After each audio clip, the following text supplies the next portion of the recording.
وزیر اعظم شہباز شریف کی زیر صدارت ٹاسک فورس کا اجلاس۔ ملک میں فسادات اور ہنگامہ آرائی سے نمٹنے کے لیے عالمی معیار کی انسداد فسادات فورس تشکیل دینے کا فیصلہ۔ وزیر اعظم نے کہا کہ دھرنوں میں قانون پامال کرنے والوں، سرکاری املاک کو نقصان پہنچانے والوں، قانون نافذ کرنے والے اداروں کے اہلکاروں کو زخمی اور شہید کرنے والوں کو قانون کے مطابق قرار واقع سزا دی جائے گی۔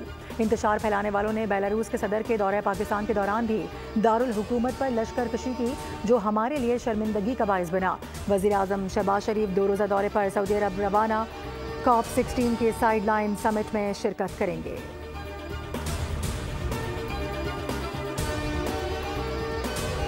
وزیر داخلہ محسن نقوی کی زیر صدارت نیشنل ایکشن پلان کی کوارڈینیشن کمیٹی کا اجلاس۔ نیکٹا اور صوبوں کے مابین کوارڈینیشن بہتر بنانے کا فیصلہ۔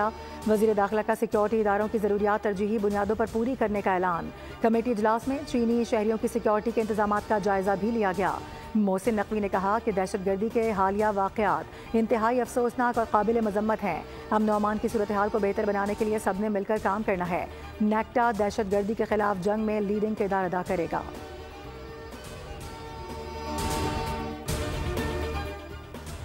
Army chief general Syed Asim Munir کا نارووال اور سیالکوٹ کا دورہ، فیلڈ ٹریننگ مشقوں کا معائنہ کیا گیا۔ مشق سے متعلق تفصیلی بریفنگ دی گئی۔ آرمی چیف نے پورا دن مشقوں میں مصروف جوانوں کے ساتھ گزارا۔ تربیتی معیار، جنگی تیاریوں اور جوانوں کے بلند حوصلے کی تعریف کی۔ کہا کہ مسلح افواج مادر وطن کے دفاع کے لیے تیار ہیں۔ قوم کی حمایت سے افواج ہر سازش ناکام بنائیں گی۔ ہر خطرے کا بھرپور اور مؤثر جواب دیا جائے گا۔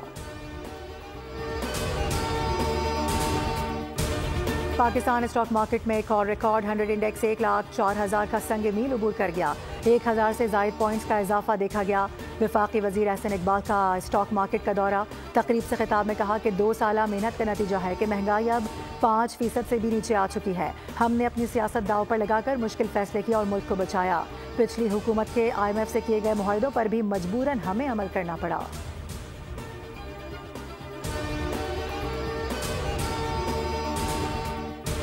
اور پاکستان چوتھے T20 blind cricket world cup کا چیمپئن بن گیا۔ فائنل میں بنگلہ دیش کو 10 وکٹوں سے شکست۔ پاکستان نے 140 رنز کا ہدف بغیر کسی نقصان کے 10.2 اوورز میں ہی مکمل کر لیا۔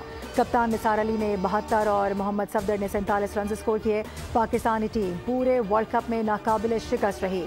چیئرمین PCB محسن نقوی کی ٹیم کو مبارکباد۔